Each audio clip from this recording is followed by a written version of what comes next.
Assalamualaikum warahmatullahi wabarakatuh. Selamat pagi anak-anak. Ketemu lagi dengan Bu Guru, yaitu kita hari ini akan melanjutkan pembelajaran masih di tema 2. Nah, untuk kali ini kita akan belajar apa saja. Nah, di sini kita akan mempelajari tentang informasi penting dalam cerita pendek. Nah, jadi nanti kita bisa menggali informasinya ya. Yang kedua ada hak kewajiban dan tanggung jawab di lingkungan sekolah. Nah, ini pas cocok sekali untuk anak-anak. Nah, yang ketiga pengaruh kegiatan ekonomi terhadap kesejahteraan masyarakat. Nah, anak-anak kita baca dulu ya bacaan ini. Nah, di sini ada judul kotak iuran ya. Ini maaf salah ngetik ya.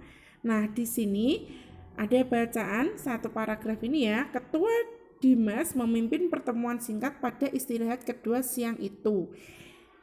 Ini pertemuan rutin setiap minggu, tujuan untuk menyampaikan kepada seisi kelas mengenai jumlah iuran yang sudah terkumpul. Nah, kelas Dimas rutin mengumpulkan iuran siswa. Iuran itu dipungut tanpa ada paksaan. Bendahara kelas bertanggung jawab memegang kunci kotak amal tersebut. Setiap siswa dapat memasukkan berapapun kotak yang diletakkan di pojok ruangan dekat pintu masuk selama pembelajaran. Nah, setelah bel berbunyi, kotak tersebut dimasukkan ke lemari kelas dan dikunci. Nah, dari bacaan ini tentunya kita bisa mencari informasi pentingnya. Masih ingat ya, kita mencari informasi dengan menggunakan kata tanya atau kita biasa mengenal dengan adik Simba. Nah, kira-kira kata tanya apa saja ya yang ada di sini? Nah, di sini sudah Bu Guru tebeli. Ini adalah bagian dari jawabannya. Kira-kira apa? Ya, coba kita lihat ya kata tanya apa. Nah, di sini ada kata tanya ya siapa yang pertama. Jadi menanyakan. Nah, jawabannya adalah siapa yang memimpin pertemuan? Jawabannya bisa Dimas ya. Yang kedua ada kata apa. Nah, apa tujuan diadakannya pertemuan itu? Nah, tujuan untuk menyampaikan kepada seisi ya. Itu ya. Itu jawabannya. Yang terakhir apa kira-kira kata tanyanya?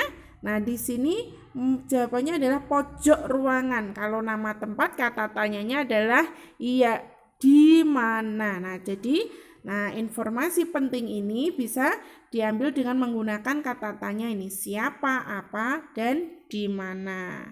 Nah, kegiatan yang dilakukan Dimas tadi itu bagian dari dia melakukan kegiatan rutin ya. Jadi Dimas salah satu bendahara di kelasnya, jadi harus bertanggung jawab. Nah, tanggung jawab itu ada hubungannya dengan hak di lingkungan sekolah. Tadi kegiatan Dimas, nah itu bagian dari kegiatan di lingkungan sekolah. Kira-kira hak di lingkungan sekolah. Nah, kita ulas kembali ya.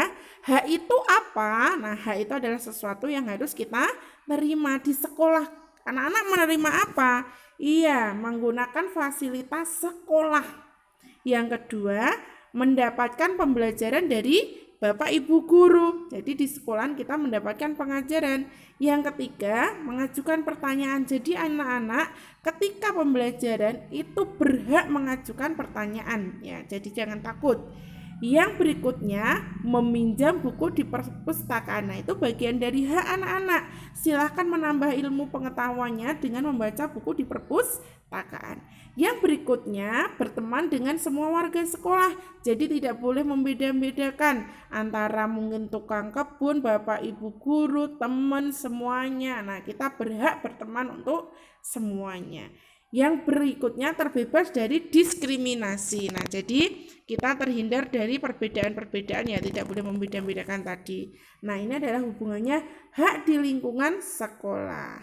Nah, yang berikutnya adalah kewajiban di lingkungan sekolah. Ada hak, tentunya juga ada kewajiban. Kewajiban itu apa anak-anak? Iya, sesuatu yang harus kita kerjakan. Di sekolah kita harus ngapain? Nah, jelas mentaati tata tertib yang berlaku di sekolah, mengikuti upacara bendera, itu biasanya setiap hari Senin dan ketika hari-hari besar juga ya, hari-hari yang diperingati. Yang ketiga, mengerjakan ulangan dan tugas dari guru. Nah, ini biasanya PR besar ya.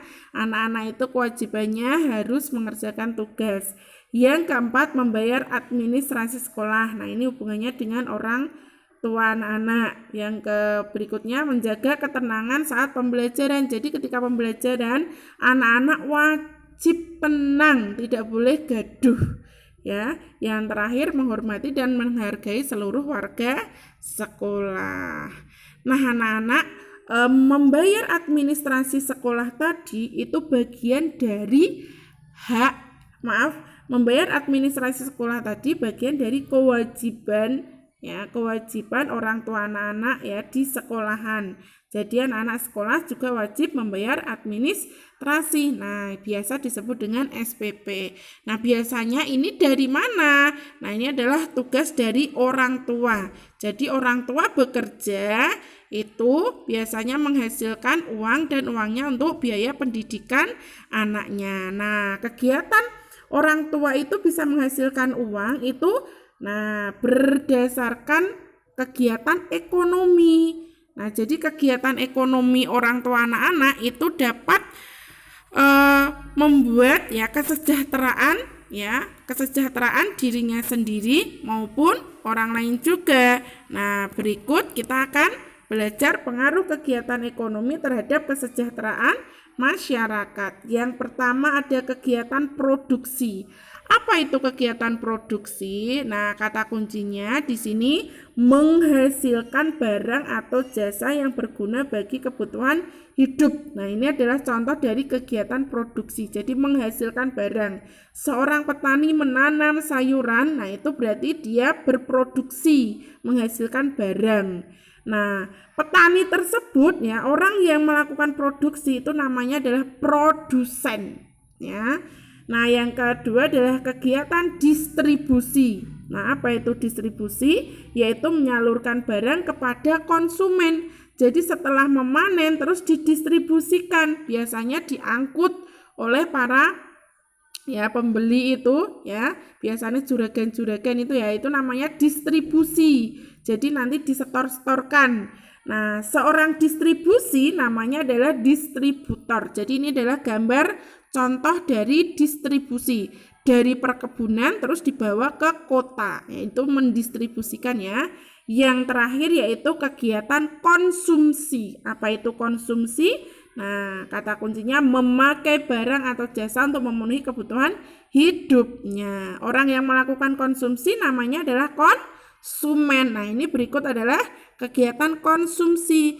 Jadi seorang pembeli ini membeli sayuran ya, itu untuk diolah untuk memenuhi kebutuhan hidupnya, dikonsumsi ya. Jadi dari produksi didistribusikan, nah terus baru dikonsumsi.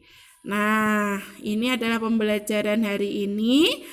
Kurang lebihnya Bu Guru minta maaf. Semoga bermanfaat. Nanti bisa dibaca bukunya di subtema 2 pembelajaran yang keempat. Silahkan dikerjakan evaluasinya ya. Bu Guru akhiri. Wassalamualaikum warahmatullahi wabarakatuh.